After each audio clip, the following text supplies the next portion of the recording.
Hello friends, कैसे हैं सारे। मैं अंजुम आपको सुना रही हूँ प्यार है या सज़ा, मेरे अपने नावल की स्टोरी। तो फ्रेंड्स, स्टोरी बिल्कुल एंडिंग पे है। 2-3 वीडियो के बाद ये स्टोरी ख़त्म हो जाएगी। तो मैं आपको सुनाने वाली हूँ मेरे अगले नावल इंटरनेट लव की स्टोरी। तो जो नए सुनने वाले हैं वो चैनल को प्लीज़ सब्सक्राइब कर लें। और मेरे नावल इंटरनेट लव की स्टोरी जल्द ही आने वाली है।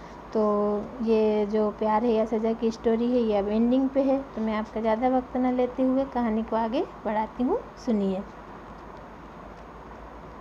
माधुरी चली जाती है। थोड़ी देर बाद साहिल आ जाता है। वाह सरिता, तुम मेरा इंतज़ार कर रही थी। सरिता को यूँ बाहर देखकर साहिल बहुत ही खुश हो जाता है।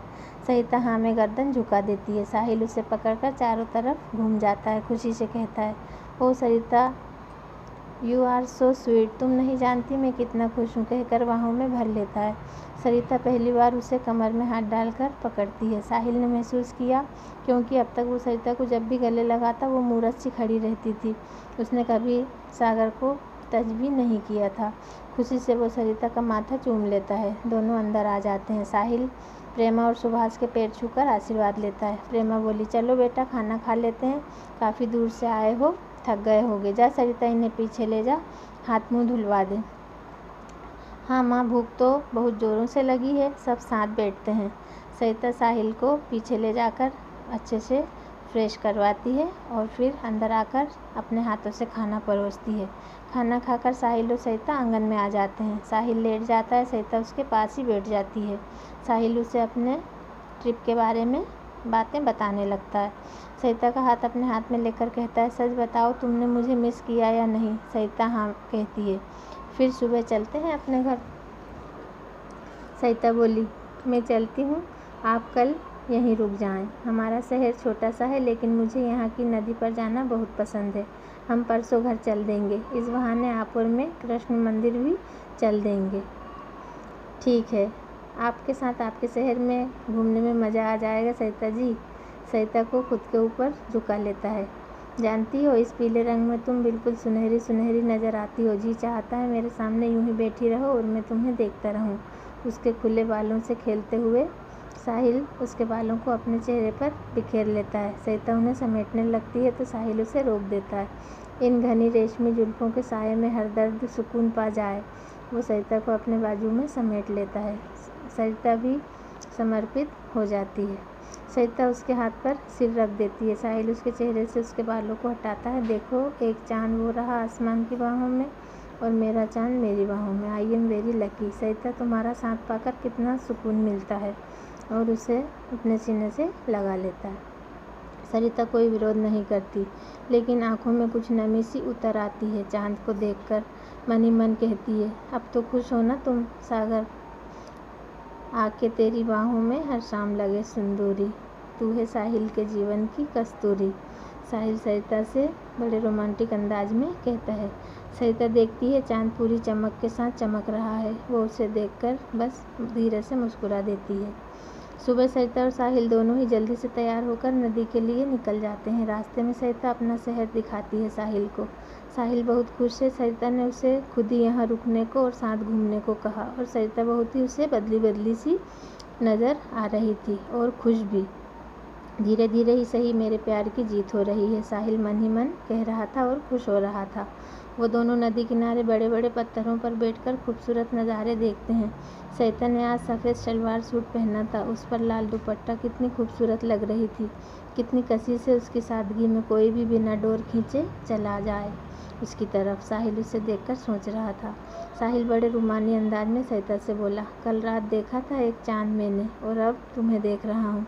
लगता है कोई मुखड़ा चांद से भी सुंदर प्यारा है और इस ज़मीं पर यह मैंने पा लिया है। मेरी मोहब्बत की ज़मीन और आसमान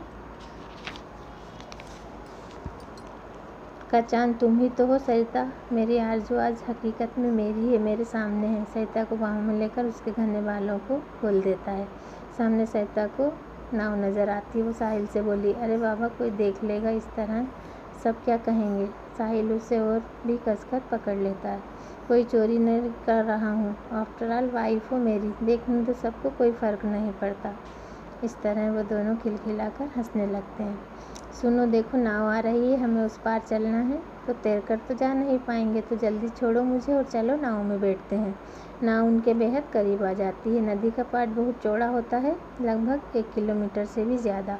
उस पार जाने के लिए नाव चलती है। नदी के दोनों तरफ खूब हरियाली है और बीच में बहता नर्मदा का पानी बड़ा खूबसूरत नज़ारा देखने को मिलता है।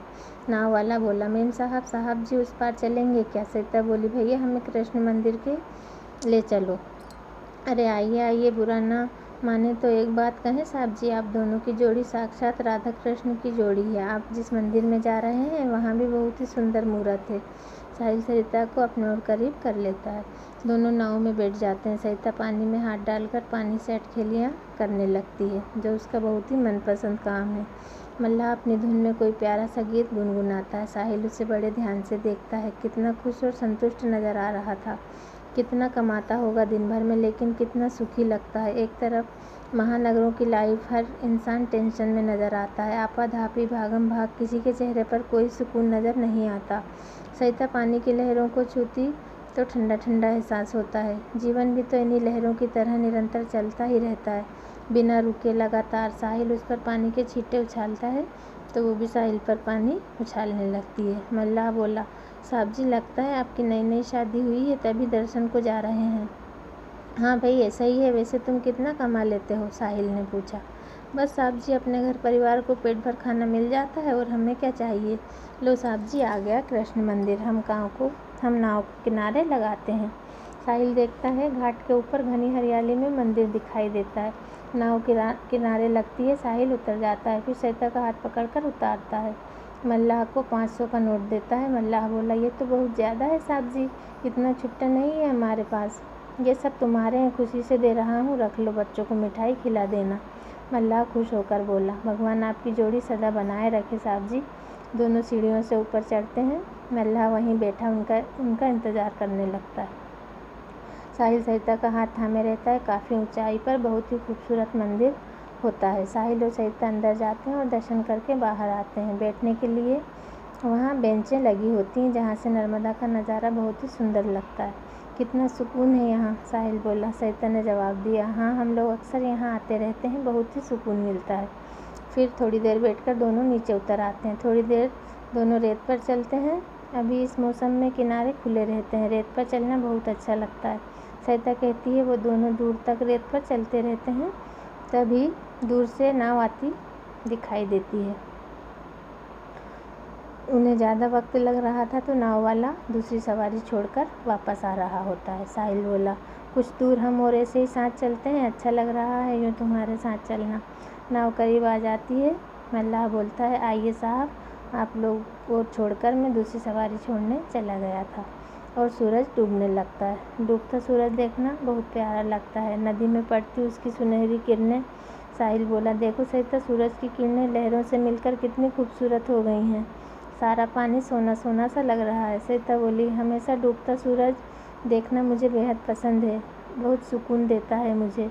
एक सुकून होता है इस डूब जाने में, आसमान की बाहों में सुकून पा जाता है तपता सूरज। सरिता फ्लो में कह रही थी, जैसे हर चाहने वाला डूबता है अपने महबूब की बाहों में। कहकर साहिल सरिता को अपने करीब कर लेता है। थोड़ा अंधेरा होते होते वो घाट पर पहुंच जाते हैं। फिर दोनों वहीं पास के एक रेस्टोरेंट में खाना खाते हैं और घर वापस आ जाते हैं। प्रेमा और सुभाष दोनों को इस तरह खुश देखकर बहुत खुश होते हैं। प्रेमा बोली, कैसे लगा बेटा हमारा छोटा सा शहर और कान्हा का मंदिर? साहिल बोला, बस माँ पूछिए ही मत, बहुत ही अच्छा लगा, बहुत मज़ा आया। ये खूबसूरत दिन मैं कभी नहीं भूलूँगा। अब जब भी हम यहाँ आएंगे कृष्ण मंदिर ज़रूर जाएंगे। सरिता अपने कमरे में आ जाती है। साहिल अपना लैपटॉप लेकर बैठ जाता है। सरिता तुम आराम करो, मैं थोड़ा वर्क कर लेता हूँ। सरिता कहती है, ठीक, मैं भी बहुत थक गई हूँ, कहकर बेड पर लेट जाती है। साहिल देर रात तक काम करता रहता है, फिर आकर सरिता के करीब ही लेट जाता है। वो गहरी नींद सो रही थी। सुबह सरिता जल्दी उठकर तैयार हो जाती है। साहिल देर से उठता है। तब तक सरिता प्रेमा के साथ नाश्ता बनवाती है। माँ, साहिल को आलू के पराठे बहुत पसंद है। प्रेमा देखती है। सरिता बड़े अपनेपन से बोली थी। तभी साहिल उठकर आ जाता है रसोई में। वाह, वो आलू के पराठे, क्या मस्त खुशबू है। सरिता जल्दी करो, अब सब्र नहीं हो रहा है मुझसे। आप पहले फ्रेश होकर तो आइए, आज हम सब बाबा के साथ नाश्ता करेंगे, मैं परोस रही हूँ, आप जल्दी आइए। साहिल चला जाता है, तब तक सरिता बाहर बरामदे में नाश्ता लगा देती है। सब बैठकर नाश्ता करते हैं, बड़ा ही खुशगवार माहौल लगता है और अब उनका जाने का वक्त हो जाता है। दोनों बाहर आते हैं। सरिता चंपा का पौधा उठा लाती है और साहिल से बोलती है, क्या इसे हमारे आंगन में थोड़ी सी जगह मिलेगी साहिल?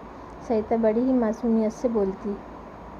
साहिल बोला, पूछती क्यों हो सरिता, अब मेरा सब कुछ तुम्हारा ही तो है, मेरा घर, मेरा आंगन सब अब हमारा है।